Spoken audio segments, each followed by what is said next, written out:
தொலைக்காட்சியிலேருந்து தொலைக்கிறாங்க. இன்னும் தொலைக்காட்சி நான் நன்றி தெரிவித்து விரும்புகிறேன். ஏன்னா அவங்களுடைய எந்த நிகழ்ச்சியாக இருந்தாலும் எப்பவுமே அது வந்து என்னோட முக்கிய பங்கு. என்னை வந்து எப்பவுமே தேடி பிடிச்சி வந்து எனக்கு ஒவ்வொருத்தரையும் என்னோட நேர்காணல் எடுத்துட்டு இருக்காங்க. அதுக்காக நான் அவங்க நன்றி தெரிவிச்சுக்கிறேன். ஒவ்வொருத்தரையும் பொங்கலுக்கு கொடுத்துருக்கேன். அதே மாதிரி இந்த தடவை கொடுக்கணும், கொஞ்சம் வித்தியாசமாக கொடுக்கலான்னு இந்த தடவை என்னுடைய தலைப்பு வந்து சக்தி மிக்க பொங்கல்.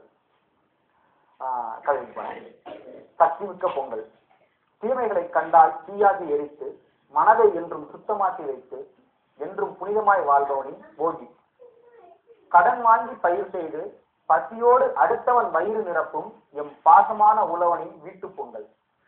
உழைத்து களைத்த கால்நடைகளை கால்கள் தொட்டு வணங்கி ஜல்லிக்கட்டில் துள்ளித் திரியும் காளைகளை அடக்கி நெற்றி பொட்டில் வெற்றி திலகமிடும் எம் ஊர் இளைஞனின் மாட்டுப் பொங்கல். சுற்றம் நட்பு உள்ளம் குளிர இன்பம் பகிர்ந்து துன்பம் துடைத்து என்றும் மற்றவருக்கு துணையாய் நிற்பவனின் காணும் பொங்கல். பொங்கல் பொங்கல் பொங்கலோ பொங்கல். அது சரி, வீட்டு குக்கரில் அரிசி கொட்டி கேஸ் அடுப்பில் நெருப்பை ஏற்றி சம்பிரதாயத்திற்காய் சாமி கும்பிடும் இதயங்கள் உணரட்டும். இது ஆதித்தமிழன் புகழ் பாடும் அர்த்தமுள்ள பொங்கல்.